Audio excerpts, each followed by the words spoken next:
حدیث پاک میں آتا کہ جس نے حجر اسود کو اشارہ کر دیا یا حجر اسود کا بوسہ لے لیا وہ ایسے ہے جیسے اس نے اپنے اللہ سے مصافحہ کر لیا. سوچا اللہ نے کیا دن بدل دیے, میری زندگی کو کہاں سے کہاں پہنچا دیا.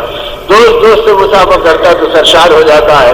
بیٹا اپنے بچھڑے ہوئے باپ سے ملتا ہے 2 سال کے بعد تو مصافحہ کر کے خوش ہوتا ہے کہ باپ سے مل لیا, ماں سے مل لیا. کوئی بندہ کسی اللہ کے بندے کو دیندار سمجھتا ہے تو اس سے مصافحہ کر کے خوش ہوتا ہے. چلو اللہ کے ایک نیک بندے سے مصافحہ ہو گیا. اے مولا تیری شان کہ تو نے اپنے سے مصافحہ کرنے کے لیے مجھ غلام کو بلا لیا. میرے قسمت کتنے جگہ دیے, میرے ساتھ کیا کرم کر دیے. اگر آدمی ہر قدم پر وہاں کی نعمتوں کو سوچے تو اس کا دل چیخ اٹھے گا اور اس کا کلیجہ پانی ہو جائے. اس کو اللہ کے انعامات میں سرشار ہونے کی لذتیں اور حلاوتیں آئیں گی. پھر قدم اٹھاتے ہوئے چلتے ہوئے سوچے جہاں آج میرے قدم پڑ رہے ہیں کبھی یہاں پر انبیاء کے امام اور 2 عالم کے سردار اور حاجیوں کے سردار صلی اللہ علیہ وسلم کا قدم مبارک پڑا تھا. وہ طواف کیے تھے, اے اللہ یہ گنہگار قدم یہاں پہ پڑ رہا ہے, اسے دھو دے, اسے معاف فرما دے. آپ کا وعدہ ہے کہ جو آپ کے گھر آتا آپ اسے مہمان بناتے ہیں اور مہمان کا اکرام کرنا میزبان کے ذمے ہے. اور آپ کے مہمان کی سب سے بڑی تمنا یہ ہے کہ اس کی مغفرت ہو جائے, اس کی پاکی ہو جائے, اس کی زندگی طاہر بن جائے. اب اللہ پاک اسے نوازیں گے. وہاں مقام ابراہیم ہے, آج بھی وہاں پر جب پہنچے گا اور نماز پڑھے گا تو سوچے گا یہاں ابراہیم خلیل اللہ اس پر کھڑے رہ کر اس بیت اللہ کی تعمیر کرتے رہے اور اس کو بناتے رہے. غرض یہ کہ میرے دوستوں اپنے آقا کی یادیں تازہ ہوگی, اپنے چہیتے صحابہ کی یادوں کی تاریخ تھوڑی دیر کے لیے دل میں سمو لے. بچے ہوئے دنوں کو انہیں اس مقام کی عظمت اور وہاں کی قربانیوں کے واقعات کے سنانے میں کسی پڑھنے پڑھانے والے کے ساتھ لگ جائے تو سمجھ میں آئے گا کہ ہاں یہ وہ مقام ہے جہاں یہ ہوا یہ ہوا یہ ہوا اور اے اللہ آخر کو یہاں پر پہنچا کر ان نماز سے نوازا. تو آدمی ان برکتوں کو وہاں پر دیکھے اور پھر اس کے بعد ان اوقات کو جو گزارے تو اب یہ تو میرے بھائیوں اور میرے بزرگوں ایسی گویا نہ ختم ہونے والی داستان ہے. اللہ اپنے کرم سے اس کی لذتیں دے دے. میں آداب کا ذکر کر رہا تھا اور فضائل میں کھو گیا. تو اب ان آداب میں آدمی ان چیزوں کو بھی سامنے رکھے حج کے سفر میں کہ بالعموم حج کا سفر زندگی میں حاجی کو ایک مرتبہ نصیب ہوتا ہے. کچھ ایسے بھی گہے نصیب والے ہوتے ہیں جن کو اللہ بار بار بلا لیتے ہیں اور بار بار پہنچنے کے مواقع دے دیتے ہیں. لیکن چونکہ زندگی بار نہیں تو بار بار کے مواقع ہونے کے بعد بھی آدمی سوچے معلوم نہیں یہی قدم آخری ہے, یہی سفر آخری ہے اور یہی موقع میرا آخری ہے. تو اس لیے اس کو جتنا قیمتی بنا سکے بنا لے. اور قیمتی بننے کے لیے کیا کریں کہ سفر وہ چیز ہے کہ جس میں آدمی کو مجاہدات آتے ہیں.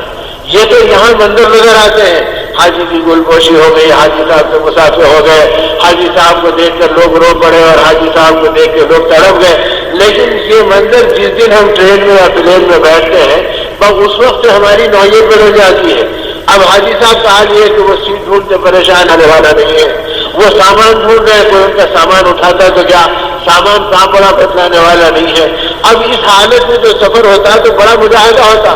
یا اللہ ایک دن پہلے تک دنیا مجھے آنکھوں میں لے رہی تھی, ہاتھوں کو اٹھا رہی تھی اور ہر جگہ میرے ساتھ یہ معاملہ ہو رہا تھا. ہاں اب عملی سفر شروع ہوا اور عملی میدان محبت کا آیا.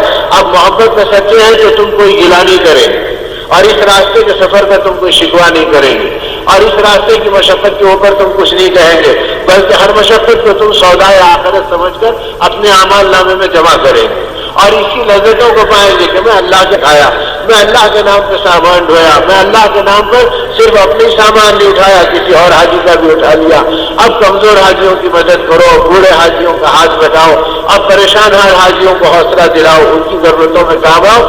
اب حاجی کی نوعیت بالکل بدل گئی, اپنے گھر سے نکلتے ہوئے اس کے انداز بدل گئے. ابھی ٹرین چلنے نہیں پڑی کہ بعض وقت ایسا ہوتا حاجی لڑنے لگے, ارے کیا ہو گیا صاحب, میری سیٹ پہ تمہارا بستر آ گیا, تمہاری سیٹ پہ میری چادر آ گئی.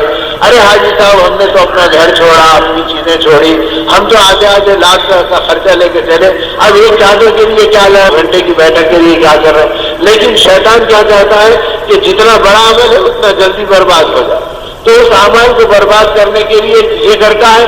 اور قرآن پاک میں حق تعالیٰ شانوں کی بھی عجیب شان ہے کہ وہ ان باتوں کو فرما رہے ہیں کہ جب حج کا مسئلہ آ گیا تو وہاں پر ان باتوں کو فرما دیا حج کے بارے میں کہ دیکھنا کہ حج وہی ہے جس کے اندر نہ رفث ہو, نہ فسوق ہو, نہ جدال ہو.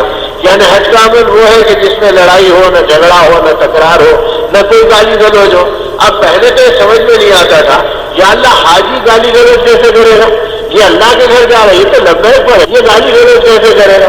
لیکن جب یہ جو عملی زندگی شروع ہوتی ہے کہ کہیں سیٹ نظر نہیں آ رہی، کہیں سامان نظر نہیں آ رہا، کہیں ٹکٹ نظر نہیں آ رہا، کہیں کوئی بچھانے والا نظر نہیں آ رہا، کبھی گرمی ہے کبھی بارش ہے اور کوئی پوچھنے والا نظر نہیں آ رہا، اب آدمی بے قابو ہوتا ہے۔ تو صبر ایسے وقت کے اوپر ہے کہ جب حالات آئیں تو آدمی اللہ کے لیے جھیل لے۔ صبر اس وقت نہیں ہے کہ آدمی ایئر کنڈیشن میں بیٹھ کے الحمدللہ کہہ دے، بلکہ صبر یہ ہے کہ بھائی ان حالات میں بے شک یہ اللہ کے لیے ہو رہا ہے، ارے لوگ اللہ کے لیے جان دے دیے، میں تو اللہ کے لیے بھی قدم اٹھایا۔ اب آدمی ان کے اندر صبر و سکون کے ساتھ چلے۔ تو یاد ہے جب وہاں کی حاضری کا موقع ملا تھا تو ہم اپنے بزرگوں سے پوچھے کہ حضرت یہ کیا بات ہے کہ قرآن پاک میں عجیب تاکید کی گئی اور حدیث پاک میں عجیب تنبیہ کی گئی کہ جو آدمی حج کے لیے آئے اور ایسا حج کرے کہ نہ اس میں لڑائی جھگڑا کرے، نہ گالی گلوچ کرے، نہ تکرار کرے، تو اس کا حج ایسے ہے کہ وہ مقبول اور مبرور حج ہے، تو یہاں سے کون کرے گا؟ تو کہنے والے بزرگوں نے کہا ارے بیٹا تم کیا جانتے ہو، یہ ایسی جگہ ہے جہاں 20-20 سال کی دوستیاں دشمنیوں میں بدل گئی، اور یہ ایسی جگہ ہے جہاں ہم نے اپنی ان آنکھوں سے دیکھا ہے میاں بیوی میں اختلاف اور کسی بڑی چیز پہ نہیں کہ بھائی کھانے جو بیوی کو بھڑکایا، تو ان بزرگوں نے کہا کہ ہم نے ان آنکھوں سے دیکھا کہ جاتے ہوئے میاں الگ پلین سے گیا، بیوی الگ پلین سے، اس مقدس جگہ پر میاں بیوی کے رشتے ٹوٹتے ہوئے دیکھے اور 20-20 سال کی زندگی کی محبتوں کو برباد ہوتے ہوئے دیکھے۔ تو یہ جگہ کا انعام کی ہے کہ جتنا بڑا انعام اتنا بڑا امتحان بھی ہوتا ہے۔ اسی لیے فرمایا کہ آدمی یہاں پر حوصلے سے رہے، پہلے سے طے کر لے اللہ جب میں سارے لوگوں سے کو معاف کر آیا اور سارے لوگوں سے معافی چاہ کر آیا تو یہاں تیرے چند بندوں سے میرا کیا جھگڑا؟ معلوم نہیں ان میں کون محبوب ہے جس کے صدقے ہم سب چلے آئے ہیں، لہٰذا میں ان سے لڑوں تو ہر ایک کو محبت سے دیکھنا، دوسروں کی خدمت کا جذبہ رکھنا۔ سفر کے بارے میں دو جہاں کے سردار، انبیاء کے امام، آقا نامدار حضرت محمد رسول اللہ صلی اللہ علیہ وسلم کے ارشاد پاک کا خلاصہ یہ ہے کہ جس میں آپ نے فرمایا یاد رکھو، حاصل گویا ارشاد اور خلاصہ حدیث یہ ہے کہ یاد رکھو سفر مشقت کے اعتبار سے، مصیبتوں کے اعتبار سے، تکلیفوں کے اعتبار سے جہنم کے حصوں میں کا ایک حصہ ہے۔ سفر کوئی راحت کی چیز نہیں ہے، چاہے آدمی جتنا بڑا آدمی جتنی بڑی سہولت سے سفر کرے وہ اپنے گھر اور وطن کی کا بدل نہیں پا سکتا۔ تو نتیجے میں اس زمانے کے قوا میں اونٹوں کا سفر مشکل تھا، تو اس زمانے کے قوا میں پلین کا سفر بھی مشکل ہے۔ ایسی بات نہیں کہ صاحب اس زمانے میں لوگ اونٹوں کا کریں، ہم تو پلین کا کر رہے ہیں۔ یہ کرم ہے ان کا کہ جو سفر سال بھر میں طے ہوتا تھا وہ گھنٹوں میں طے ہو جا رہا، اور جو سفر اونٹوں کی پیٹھ پہ جھٹکے کھاتے ہوئے ہوتا تھا وہ ہواؤں کے اندر گدیوں کے اوپر طے ہو جا رہا۔ لیکن کچھ ہم بھی ایسے ناقدرے اور نکمے بنتے جا رہے ہیں کہ ہمارے لیے یہی مجاہدہ بن جا رہا۔ کسی کو الٹی شروع ہو گئی، کسی کو چکر شروع ہو گئی، کسی کو پانی نہیں پچ رہا اور کسی کا کچھ حال ہو رہا، تو یہ مناظر بھی آتے رہتے ہیں۔ اب ایسی حالت کے اندر اب آدمی اپنے آپ کے اندر ہے، تو فرمایا سفر جو ہے مشقتوں کے اعتبار سے اور مجاہدوں اور تکلیفوں کے اعتبار سے جہنم کے حصوں میں سے ایک حصہ ہے۔ تو اما جان عائشہ رضی اللہ تعالیٰ عنہ نے جب یہ سنا تو فرمایا چونکہ آقا کا ارشاد ہے میں اب آگے نہیں کہہ سکتی۔ جب اللہ کے رسول نے فرما دیا صلی اللہ علیہ وسلم نے کہ سفر جہنم کے حصوں میں کا ایک حصہ ہے تو اب میں آگے نہیں کہتی۔ اگر یہ حدیث نہیں ہوتی تو میں یہ کہتی کہ سفر جہنم کے حصوں میں کا ایک حصہ نہیں ہے بلکہ جہنم سفر کے حصوں میں کا ایک حصہ ہے۔